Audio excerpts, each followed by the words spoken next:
Banswara news channel से शहीद मिर्जा हिंदुस्तानी की report. BN Banswara news channel पर आज वागड़ की बिटिया हितराज कंवर सत्तावत ने 12वीं में प्रथम स्थान प्राप्त कर माध्यमिक शिक्षा बोर्ड राजस्थान में 94% अंक प्राप्त किए। तो इसका श्रेय किसे देना चाहती है बिटिया? अपने परिवार को, नानो साहब को, गोपाल सिंह जी को, नानी साहब को, मेरे मामू साहब को, मम्मी व अपने शिक्षक गण को, जिन्होंने समय समय पर मुझे अपना सानिध्य प्रदान किया और वो मेरी मदद की किसी भी समस्या में। तो कुल मिला के हम भी बताते चले कि इस बिटिया ने कोटड़ा बड़ा गढ़ी तहसील में नानोसा यानी कि नाना नानी गोपाल सिंह माधावत और नानी सूरज कुंवर के घर रहकर और मामा मामी के घर रहकर शिक्षा ग्रहण कर रही हैं आप जी। तो आपको कभी कभी ऐसा लगता है कि मैं नाना नानी के या मामा मामी के यहाँ रह रहे हूँ तो उनको वहाँ पे तुमको परिवार जैसा प्यार मिलता है? हाँ। 10वीं में कितने अंक आपने प्राप्त किए थे? 84.33। तो नाना नानी की आप कब से हैं? 7-8 साल से, बचपन से ही। तो कभी ऐसा लगा तुमको कि गांव की कुछ और भी अपनी सहेलियां होंगी या दोस्त जो मित्र वगैरह होंगी, उन्होंने कभी इस बारे में कुछ कहा कि पापा नहीं है और नहीं। इतने अच्छे अंक प्राप्त कर रही है, इसका कारण क्या है? इसका कारण उन सभी का हौसला, सभी का पढ़ने के प्रति जोश और पढ़ने का वातावरण। अच्छा, पिताजी का साया सर से कब उठा आपके? 2020 कोरोना काल में। कोरोना काल में। तो इसका श्रेय आप किसे देना चाहती? परिवार में और भी क्या आपके भाई बहन है क्या? हाँ, मेरी एक छोटा भाई है, एक छोटी बहन है, जिनका जो शिक्षा ग्रहण कर रहे हैं, जिनके लिए मुझे कुछ करना है। तो मम्मी कहाँ रहते हैं आप? बांसवाड़ा। और आप कहाँ रहते हैं? अपने नानी के घर। तो मम्मी बांसवाड़ा में रहकर फिर वो अपना परिवार का पालन पोषण कैसे करती? सिलाई से। सिलाई करने का काम करके। तो सैल्यूट है ऐसी माँ को कि जो इतनी मेहनत कर अपनी बिटिया को पढ़ाने का हौसला, उनकी हौसला अफजाई भी उसकी कर रही है और निरंतर आपको कुछ रास्ते दिखाने की कोशिश भी करती है। जी। किस तरह से?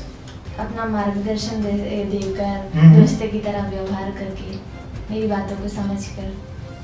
अच्छा, कभी सोचा है कि लड़की होकर आप परिवार का मान सम्मान बढ़ाओगी? हाँ। कैसे? आगे बढ़कर, लड़कों जितना पढ़कर। लड़कों जितना पढ़ के या उनके जितना या उनसे ज्यादा? उनके जितना, उनसे ज्यादा। अच्छा, ये कभी कभी होता है कि कुछ समाज में होता है कि गांव की बच्ची है या राजपूत समाज से बच्ची है, तो एक तरह से जैसे मुस्लिम समाज में भी होता है कि बच्चियां या महिलाएं पर्दे में रहती है और खासकर गांव की बात आती है।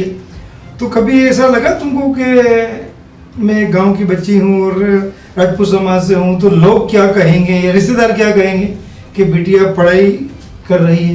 नहीं, मेरा परिवार इस मामले में आगे की ओर सोचता है, जमाने की तरह सोचता है। पर आज भी समाज में ऐसे लोग हैं जो नहीं चाहते कि लड़कियां पढ़े। आज भी हैं कि लड़कियां नहीं पढ़े? जी हाँ। तो तुमने क्या सोचा? बेटी हूँ, कुछ भी कर सकती हूँ, लड़ सकती हूँ? जी हाँ। लड़ी भी? मेरे सामने अभी तक तो अच्छा, ऐसी नौबत आई नहीं? कभी ऐसा लगा रिश्तेदारों में भी ऐसा कि बेटी है पढ़ के करेगी क्या? नहीं, परिवार में नहीं, जैसे अपने आसपास गांव का एक माहौल होता है ना, तो वहाँ बहुत से लोग कहते हैं कि लड़की है पढ़ के करेगी क्या? हाँ, समाज में इस तरह की बातें होती है। तो बेटा, परिवार की स्थिति कैसी थी? अपनी मम्मी पापा के साथ न रहकर नाना नानी की वहाँ आप शिक्षा ग्रहण कर रही है, इसका कारण क्या है? मैं एक मध्यम परिवार से हूँ। जी। हमारी वार्षिका एक मध्यम परिवार की तरह होती है। जी। और शिक्षा यहाँ पे प्राप्त अपने नाना नानी के घर प्राप्त करने। कहाँ पर? कोटड़ा बड़ा पालोदा बांसवाड़ा में। जी। जहाँ पर मुझे शिक्षा का स्रोत यानी विद्यालय नजदीक में ही उपलब्ध था और वहाँ का जो वातावरण था वो शिक्षा के लिए अनुकूल था और वहाँ मुझे सारी सुविधाएं प्राप्त हो रही थी। तो भविष्य में आप अपनी पढ़ाई आगे जारी रखना चाहती है और कहाँ तक? एक मुकाम हासिल नहीं कर लेने तक। मतलब कोई अंत अभी नहीं सोचा? नहीं, पढ़ते ही जाना जब तक मंजिल पे नहीं पहुंचोगी? क्यों, ऐसा क्यों? सफर शुरू किया है तो मंजिल तो मिलनी चाहिए। अच्छा, सफर को पूरा करोगी। जो हमारे सुनने में आती है।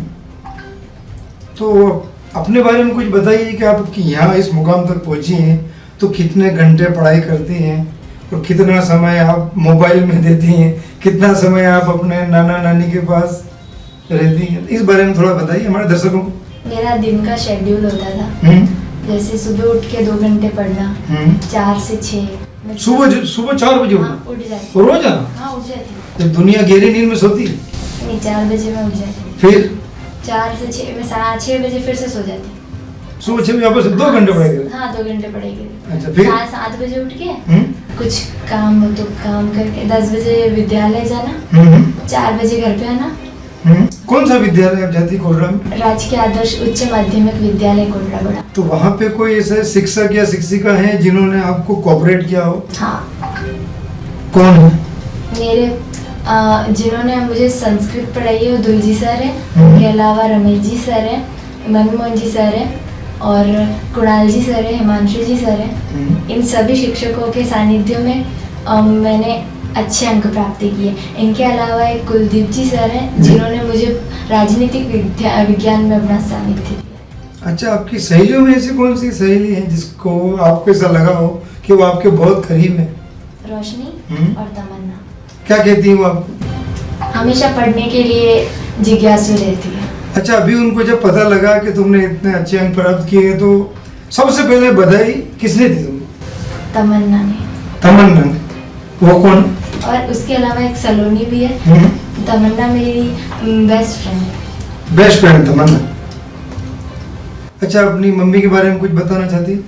मामा मामी नाना नानी के बारे में? मेरे नाना सा एक रिटायर सर्विस से, गवर्नमेंट से रिटायर सर्विस से। मध्यम वर्ग से? हाँ, मध्यम वर्ग से है। और उनका नाम गोपाल सिंह माधावत है। मेरी नानी गृहिणी है। मामा भी बहुत ही सहयोग करते हैं और मामी भी गृहिणी है। तो भविष्य में क्या बनना चाहती है? जैसा ज्ञान मैंने अपने शिक्षकों से प्राप्त किया है वैसा ही ज्ञान मैं नहीं, कोई मन में भी कुछ सोचा? शिक्षक बनना चाहती। शिक्षक बनना चाहती, कारण क्या है? शिक्षिका बनना चाहती हूँ। कारण है कुछ लोगों की जिंदगी बदलना अपने ज्ञान से। तो बहुत बहुत धन्यवाद जो आज आप बीएन बांसवाड़ा न्यूज चैनल पर आकर अपना परिचय दिया, अपने परिवार के बारे में बताया और अपने मित्रों से कुछ कहना चाहती हैं कि वो भी अगर अच्छे अंक लाना चाहती हैं तो उन्हें क्या करना चाहिए? अपना 100% देना चाहिए और जो भी करे वो मेहनत लगन से करे। मेहनत लगन से करे। Thank you. BN Banswara news channel को सब्सक्राइब कर लाइक और शेयर भी करते रहें। साथ ही हमारे Facebook page, Twitter, Instagram, Telegram, WhatsApp news channel को फॉलो करें।